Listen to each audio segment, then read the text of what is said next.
अस्सलाम वालेकुम viewers, welcome to exploring फाना। तो आज का हमारा डिस्कशन का टॉपिक है लाइकोपोडियम, ठीक है ना। तो इससे पहले हमने स्लेजनेला को डिस्कस किया था, जीनस स्लेजनेला जो कि लाइकोप्सिडा का जीनस है। आज जीनस लाइकोपोडियम को हम डिस्कस कर रहे हैं।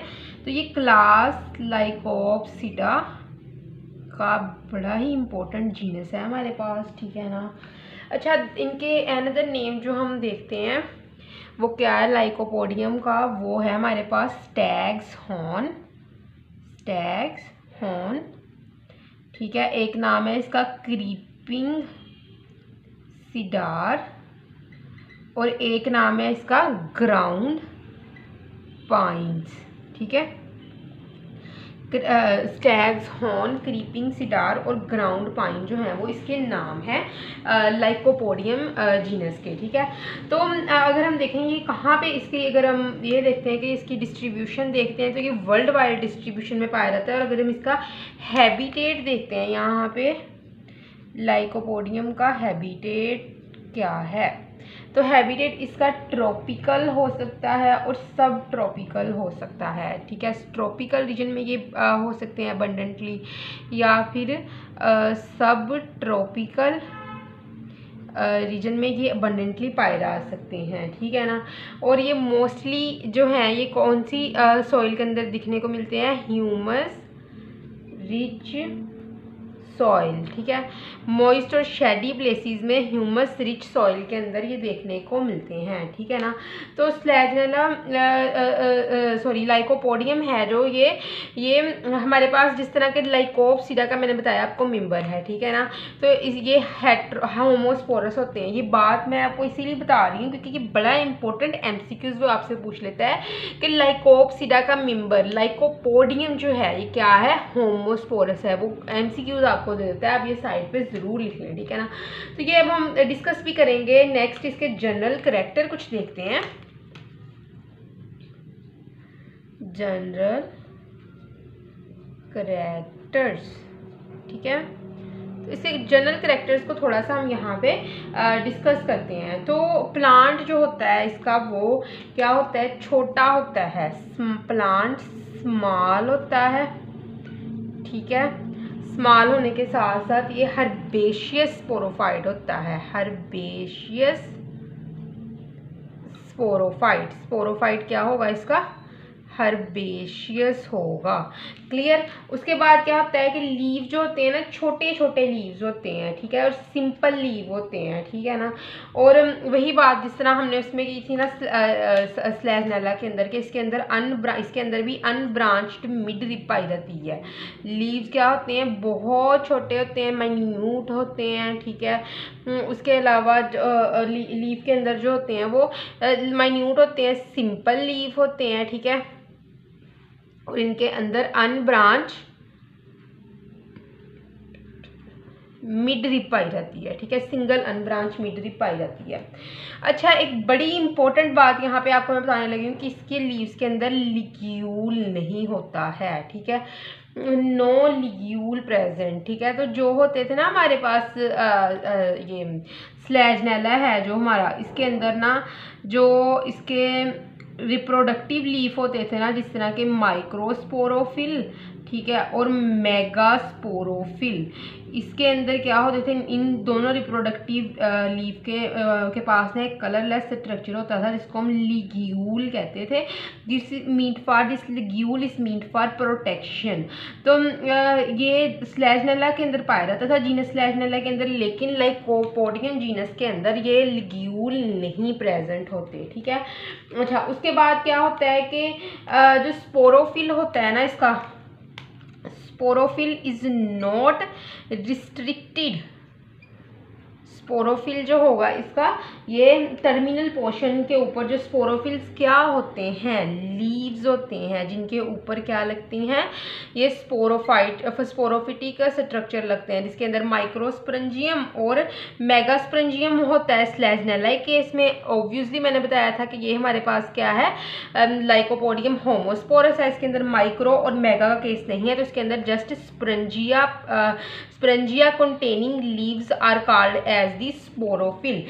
तो इन स्पोरोफिल जो होती है ये रिस्ट्रिक्ट होती है टर्मिनल पोर्शन, ब्रांच के टर्मिनल पोर्शन पे स्पोरोफिल होती है, और एक डेफिनेट स्ट्रक्चर होता है स्पोरोफिल का, ठीक है ना, जिसको हम कहते हैं कि ये हमारे पास क्या है, स्ट्रोबिलस है, ठीक है। क्योंकि देखो अब ये हमारे पास है, ये स्पोरोफिल है, ये स्पोरोफिल है, ये लीव्स हैं, ठीक है ना। फर्टाइल रिप्रोडक्टिव लीव्स मैंने कह दिया, फर्टाइल लीव्स हैं, ठीक है ना। तो ये इसके पास भी स्परंजिया इन स्पोरोफिल के ऊपर प्रोड्यूस हुए हैं। ये पूरा जो स्ट्रक्चर है ना, all the sporophylls and all the sporangias, ठीक है, ये कोलेक्टिवली हम इसको कहेंगे, ये हमारे पास क्या है, स्ट्रोबिलस। क्लियर, इसको हम स्ट्रोबिलस कहते हैं, ठीक है। तो इसके अंदर क्या होता है कि इसीलिए स्पोरोफिल के ऊपर स्परंजिया होते हैं, ठीक है, और इन स्परंजिया के ऊपर सेम काइंड के स्पोर्स प्रोड्यूस होते हैं, जिसको हम कहते हैं कि ये क्या है, होमोस्पोर्स। होमो का मतलब सेम होता है और स्पोर मतलब स्पोर्स, होमोस्पोरस कंडीशन है इसकी। होमोस्पोरस स्पोरेंजिया होता है लाइकोपोडियम के अंदर, लाइकोपोडियम पोसेस होमोस्पोरस स्पोरेंजिया, ठीक है। तो उसके अलावा अगर हम गमीटोफाइट की यहाँ पे बात करें, अगर हम गमीटोफाइट की बात करें, गमीटोफाइट इसका किस तरह का होता है, क्लियर। तो गमीटोफाइट इसका होता है वो या तो पूरा ही ज़मीन के अंदर होता है या फिर थोड़ा सा ज़मीन से बाहर होता है, होली और पार्टली सबटेरेनियन, क्लियर। तो इस तरह का इसका गमीटोफाइट होता है, ठीक है। अच्छा, उसके बाद हम बात करें इंथ्रीडिया, ठीक है ना। इंथ्रीडिया क्या होता है, इंथ्रीडिया हमें पता है कि क्या है, ये मेल रिप्रोडक्टिव ऑर्गन है, ठीक है ना। तो इंथ्रीडिया क्या होता है, ये बिल्कुल ही इम्बेडिड होता है थैलस के अंदर। Antheridia is completely embedded in thallus, thallus के अंदर कम्प्लीटली इम्बेडिड होता है, क्लियर। अच्छा, उसके बाद क्या है कि कौन सा थैलस है, प्रोथैलस के टिश्यूज़ के अंदर है। एंथीरोजॉइड की बहुत इंपॉर्टेंट बात यहाँ पे बताने लगी हूँ। एंथीरोजॉइड जो होते हैं ना, इसके अंदर बाइफ्लैजेलेटेड होते हैं। तो अगर आपने एक बात याद रखनी है, ये ट्रिकी MCQs आपसे पूछ सकता है, लाइकोपोडियम किसका जीनस है, लाइकोप्सिडा क्लास का, ठीक है ना। तो अब लाइकोप्सिडा क्लास के अंदर इसका करेक्टर ये है कि इसके अंदर बाइफ्लैजेलेटेड स्पर्म पाया जाता है, ठीक है। जो हमारे पास स्लैजनेला है उसके पास भी बाइफ्लैजेलेटेड स्पर्म पाया जाता है, और जो लाइकोपोडियम है, ये दोनों स्लैजनेला और लाइकोपोडियम इस लाइकोप्सिडा क्लास के जीनस हैं, ठीक है। इन दोनों के अंदर ही बाइफ्लैजेलेटेड स्पर्म पाया जाता है, एंथीरोजॉइड पाया जाता है, ठीक है। ये बात आपने याद रखनी है। अब थोड़ी सी हमने इसकी मॉर्फोलॉजी को यहाँ पे डिस्कस कर लेते हैं, लाइकोपोडियम की मॉर्फोलॉजी ऑफ लाइकोपोडियम, ठीक है, लाइकोपोडियम की मॉर्फोलॉजी। तो तमाम जो स्पीशीज़ होती हैं ना, उसके पास छोटी छोटी हर्बेशियस और श्रबी स्पोरोफाइट होते हैं, ठीक है। जो लाइकोपोडियम की स्पीशीज़ होती हैं उसके पास छोटी और हर्बेशियस, हरी भरी भी हो सकती हैं, और उसके अलावा श्रबी भी हो सकती हैं। और श्रबी मतलब झाड़ी वगैरह, ठीक है, झाड़ियाँ वगैरह जैसी हैं स्पोरोफाइट। तो हर्बेशियस मतलब कोई जो ग्रीनी होती है ना स्ट्रक्चर, जिसको हम आसानी से बेंड कर सकते हैं, ठीक है ना, स्टेम, वो हर्बेशियस। और श्रबी झाड़ी वगैरह, ठीक है ना, झाड़ी झुंडा वगैरह, ठीक है। तो उसके बाद हम क्या देखते हैं कि स्टेम जो होती है ये डेलिकेट होती है मोस्टली और वीक होती है। मोस्टली जो होती है हर्बेशियस, तो हमें पता है कि क्या होती है, डेलिकेट और वीक स्टेम। ये हर्बेशियस स्टेम होती ही डेलिकेट और वीक है, ठीक है। अच्छा, उसके बाद क्या है, कुछ स्पीशीज़ जो होती हैं ना, ये एपीफाइटिक होती हैं। एपीफाइटिक कौन से प्लांट होते हैं, जो दूसरे प्लांट का सहारा लेते हैं, उसके ऊपर ग्रो करते हैं for the purpose of the air, ठीक है, लाइट, ये ठीक है ना, ऑक्सीजन वगैरह के लिए ये दूसरे प्लांट के ऊपर जो होता है उसका सहारा लेते हैं, उसके ऊपर ग्रो करते हैं। तो कुछ स्पीशीज़ इसकी एपीफाइटिक होती हैं। और जो एपिफाइटिक होती हैं वो क्या करती हैं, वो पेंडेंट स्पोरोफाइट होगा। मतलब ऑब्वियसली मैं आपको यहाँ पे दिखाती हूँ कि अगर किसी दरख्त के ऊपर, ठीक है ना, ट्री है, उसकी ब्रांच के ऊपर ये ब्रांच है, ठीक है, इसके साथ साथ एपिफाइटिक जो है ग्रो कर रही है, फिर एक दफ़ा नीचे की तरफ ग्रो करना शुरू कर देंगी, लटकना शुरू कर देंगी, जस्ट लाइक ए पेंडेंट। ठीक है, तो पेंडेंट स्पोरोफाइट होता है एपिफाइटिक के केस में। ठीक है, उसके बाद क्या है कि इसके अंदर ना कुछ स्पीशीज इसकी होती हैं टेरेस्ट्रियल होती हैं, टेरेस्ट्रियल स्पीशीज होती हैं। टेरेस्ट्रियल का मतलब क्या है कि इरेक्टली ग्रो करती हैं on the surface of the ground. ठीक है, ये इरेक्ट होती हैं, और कुछ जो होती हैं वो इरेक्ट होंगी टेरेस्ट्रियल, और कुछ टेरेस्ट्रियल जो होंगी वो होंगी हमारे पास प्रोस्ट्रेट। ठीक है, प्रोस्ट्रेट कौन सी होती है, जो ग्राउंड के साथ हॉरिजेंटली ग्रो करती हैं, उनको हम प्रोस्ट्रेट स्टेम कहते हैं। इनकी कुछ की जो होती है वो प्रोस्ट्रेट हैबिट होती है, ट्रेलिंग हैबिट होती है। ठीक है ना। अच्छा, उसके बाद क्या है कि स्टेम और ब्रांच जो होती है ना, ये बहुत इंपॉर्टेंट बात आपको मैं बताने लगी हूँ। मैं आपको पिक्चर भी इसकी दिखाती हूँ कि स्टेम और ब्रांचेस क्या है, ये डेंसली कवर्ड है। छोटे छोटे लीव्स आप देख सकते हैं यहाँ पे, छोटे छोटे लीव्स के साथ ये कवर्ड होती हैं। ठीक है, उसके बाद हम बात करते हैं, अच्छा ये बात आपने याद रखनी है कि लाइकोपोडियम के अंदर वो MCQs पूछ सकता है कि लाइकोपोडियम में जो स्टेम है वो किस चीज़ के साथ कवर होती है, तो छोटे छोटे स्केली लीव्स के साथ ये स्टेम कवर्ड होती है।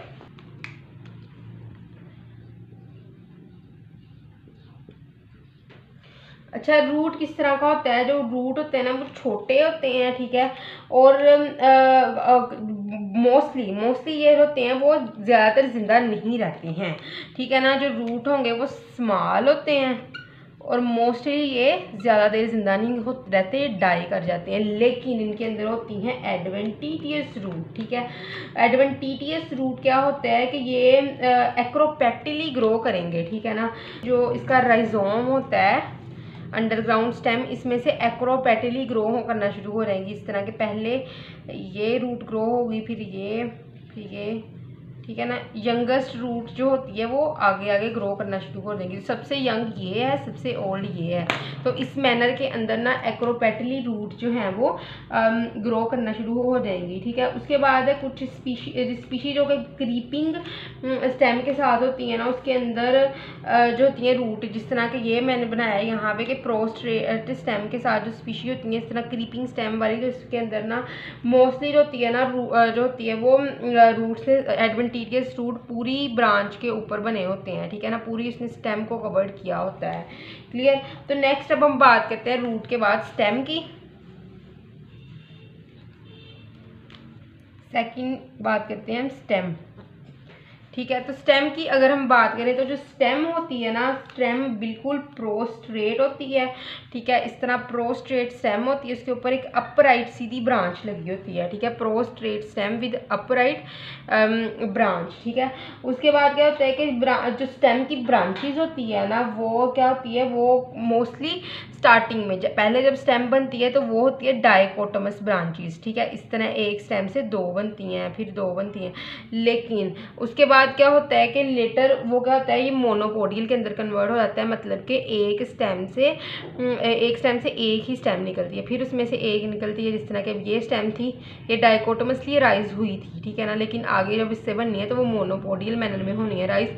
ये एक स्टेम है, इसमें से जस्ट एक निकलेगी, फिर एक निकलेगी, ये मोनोपोडियल मैनर है। तो फर्स्ट स्टेम क्या थी, डाइकोटोमस, लेकिन लेटर ये मोनोपोडियल हो गई है। ठीक है, अच्छा उसके बाद क्या होता है हमारे पास लीव्स की अगर हम बात करें थोड़ी सी इनकी, कि लीव्स किस तरह के होते हैं इनके अंदर। तो लीव्स जो होते हैं इनके अंदर वो छोटे होते हैं, सिंपल होते हैं। ठीक है ना, small simple leaves, small simple और सिसाइल, मतलब कि पेडिसल नहीं होती, उसके अंदर कोई स्टाक नहीं होती, सिसाइल लीफ होते हैं। ठीक है ना, और लीव जो होते हैं ये फर्स्ट फार्म जो लीव होते हैं वो उनके अंदर जो पहले लीव बनते हैं ना, फर्स्ट फार्म लीफ,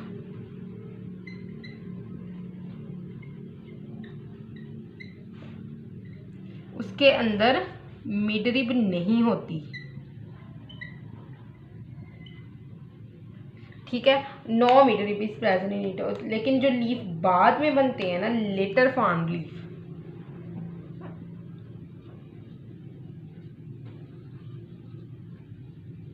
जो बाद में बनने वाले लीफ के अंदर ना एक सिंगल अनब्रांच्ड मिड रिब होती है। सिंगल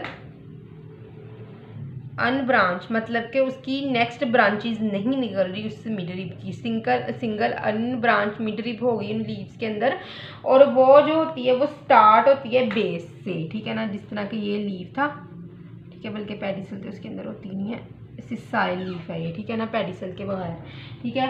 तो इसके अंदर क्या होता है कि अनब्रांच मिड रिब है कि सीधी यहाँ से निकलेगी बेस से, लेकिन एपेक्स तक नहीं ये पहुँच सकेगी, ठीक है ना। यहाँ से खाली होगा, एपेक्स तक नहीं, यहाँ पे ये टर्मिनेट कर जाएगी कोई दरमियान में। और इसमें से नेक्स्ट जो है वीनलेट्स भी नहीं अराइज होंगे, इसीलिए हम कह रहे हैं कि ये अनब्रांच है, कोई नेक्स्ट ब्रांचिंग इसमें से नहीं निकलेगी, ठीक है ना।